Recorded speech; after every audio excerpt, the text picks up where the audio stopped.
Fin de l'année parce que très souvent on pense que les bonnes résolutions c'est arrêter de boire, arrêter de fumer, arrêter d'aller en boîte ou autre. Mais moi j'ai envie de vous dire que la vraie bonne résolution c'est accepter Jésus. Amen. Accepter Jésus parce que Noël n'existerait pas s'il n'y avait pas eu Jésus en fait.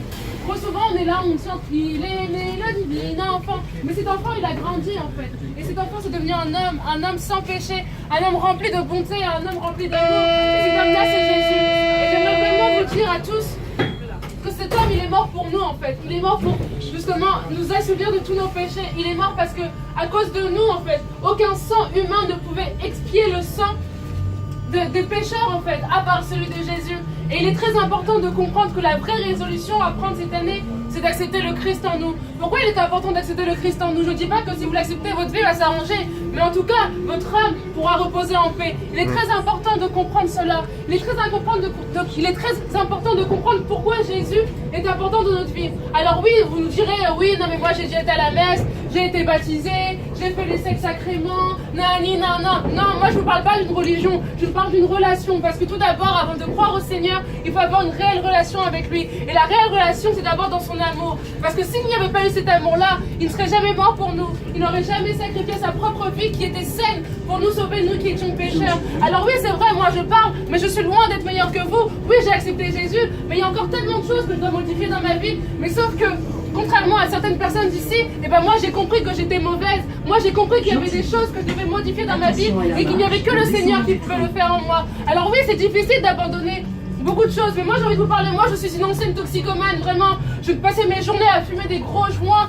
Je ne pourrais même pas vous dire combien de joints je fumais par jour. En fait, pour moi, une journée, c'était fumer des joints, voir mes potes, aller en boîte et boire, à boire et boire. Je passais mon temps à faire ça devant des séries inutiles. Donc croyez-moi, j'ai pas donné ma vie à Jésus comme ça. Ça a été très compliqué pour moi, c'était très difficile parce que ma chair, mon corps était habitué à cette dose que j'avais besoin. Était habitué à cet alcool qui me rendait tellement... On sait que l'alcool, ça nous inhibe de tout. Quand on est sous alcool, on croit qu'on est le puissant et qu'on est le plus fort du monde. Et vraiment... c'était très compliqué d'abandonner tout ça, j'avais du mal à comprendre pourquoi c'était important de croire en quelqu'un que je ne vois pas, que je ne connais pas et que je verrai peut-être jamais dans toute ma vie. Mais un jour en fait, je l'ai laissé juste rentrer dans mon cœur. Je l'ai laissé entrer dans mon cœur, pourquoi? Parce que j'ai compris que c'était le seul qui pouvait vraiment me rendre cette bonté, cet amour. En fait, quand j'étais avec, dès que j'ai donné ma vie à Jésus, j'ai ressenti une joie, mais je peux pas vous expliquer comment c'est bon en fait. C'est meilleur que tous les chocolats que vous avez reçus à Noël, c'est meilleur que tous les cadeaux, que toutes les dents, que tout ce que vous avez pu manger. Il n'y a rien de meilleur en fait. Et je sais que peut-être que je peux paraître pour une folle comme ça, de crier dans le métro, de vous parler de Jésus et tout, mais c'est super important et c'est parce qu'on vous aime tous en fait qu'on se lève, qu'on sort de chez nous dans ce froid pour vous parler de cet homme, parce que vraiment, comme je vous ai dit, c'est un homme qui est réel, qui est vivant et qui a donné sa vie pour toi, pour moi, pour chacun d'entre nous ici. Il n'a pas regardé si t'étais petit, si t'étais moche, si t'étais grand, si t'étais pauvre. Il n'en a rien à faire. Lui, ce qu'il voulait, c'est rentrer dans ton cœur. Et vraiment, j'aimerais dire à quelqu'un aujourd'hui que peu importe ce que tes parents ils ont pu te dire, peu importe les malédictions que tu as pu donner dans ta vie, peu importe ce que les erreurs que tu as pu faire, et ben Jésus est venu et il te dit viens, prends ma main et suis-moi. Pourquoi il te dit ça? Parce qu'il sait que si tu le suis, en fait, tu auras déjà la meilleure des victoires. Parce que la meilleure des victoires, elle se trouve en Christ, elle est cachée en Christ. Et il est très très important de comprendre cela. Alors bien évidemment, je vous forcerai jamais de croire au Seigneur, parce que moi-même, quand on a essayé de me forcer, ça n'a pas fonctionné. Par contre, le seul conseil que je peux vous donner, c'est que vous voyez là, vous faites le bilan de votre année. C'est bien, il y en a qui ont réussi leurs examens, il y en a qui sont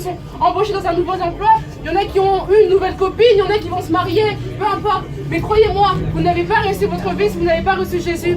Et vraiment, c'est très très important de comprendre cela. Parce que sans lui, en fait, on peut rien faire, vraiment. Et même moi qui vous parle aujourd'hui, ma famille, je les aime énormément, mais il n'y a aucun amour qui dépasse l'amour que j'ai pour Jésus. Parce que lui, l'amour qu'il avait pour moi, il était inconditionnel en fait. Il est indémesurable, on ne peut pas le compter, je ne peux pas mettre une échelle dessus, il n'y a rien, vraiment. Donc ne laissez pas les gens vous faire croire des choses du monde, parce que les choses du monde sont vaines, elles sont éphémères, tandis que l'amour de Jésus, lui, il est éternel, il est vraiment éternel, c'est le seul et véritable amour. Moi, j'aurais beau dire je t'aime tous les jours à mon mari, ou à ma petite soeur, ou à ma mère, l'amour que moi j'ai pour eux n'est pas du tout égal à 1 centimètre d'amour que Dieu peut avoir pour chacun d'entre nous ici en fait. Et il est très important de comprendre que le Seigneur, il veut atteindre notre cœur. Je vous parle pas de religion, je répète, je parle d'une relation. Parce que faire partie d'une religion, bon bah c'est bien, on suit des règles, on suit des dogmes, mais on les suit parce qu'on nous demande de les suivre. On les suit parce qu'on nous demande de les inculquer. Mais est-ce que vous comprenez pourquoi vous suivez ces règles-là? Est-ce que vous comprenez pourquoi il est important d'aller à l'église? Est-ce que vous comprenez pourquoi la communion fraternelle est importante? Non, on ne le comprend que lorsqu'on a accepté Jésus dans notre vie. Donc vraiment, je vous encourage tous, frères et sœurs ici, à l'accepter. Et comment faire? C'est très simple. Vous rentrez chez vous, vous mettez devant un miroir, sur les toilettes, dans votre chambre, peu importe l'endroit.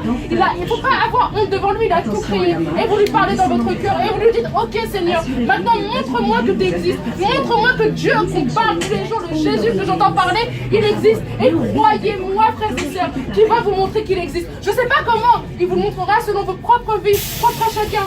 Il vous le montrera, parce que comment il est venu à moi, il ne viendra pas pareil à vous. Mais croyez-moi que le Dieu que je prie chaque jour, il vous montrera qu'il existe et il vous montrera sa puissance à travers votre vie. Vraiment, je vous encourage tous à ne pas laisser le monde vous engouffrer dans cette chose qui nous en... En fait, que je vous expliquer quelque chose. Le monde, c'est bien, pourquoi? Parce qu'en fait, on est dans une prison, mais c'est une prison douce. On est dans une prison, mais on croit que cette prison,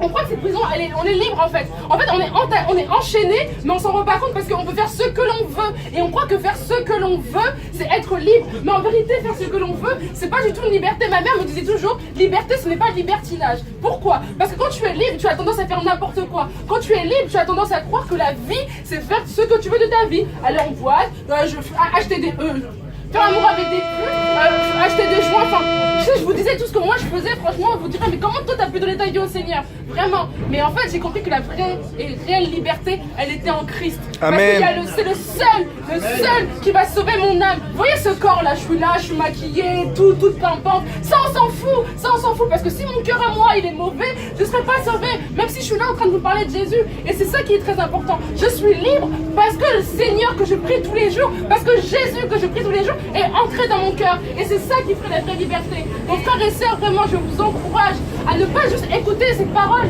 mais vraiment à la laisser entrer et pénétrer à l'intérieur de vous. Parce que je crois que le Seigneur, il veut faire quelque chose dans la vie de chacun d'entre vous. Et comme je vous ai dit, ce n'est pas une religion, c'est une relation. Donc vraiment, je vous encourage tous à donner votre vie au Seigneur. Soyez bénis, je vous aime tous, vraiment. Amen.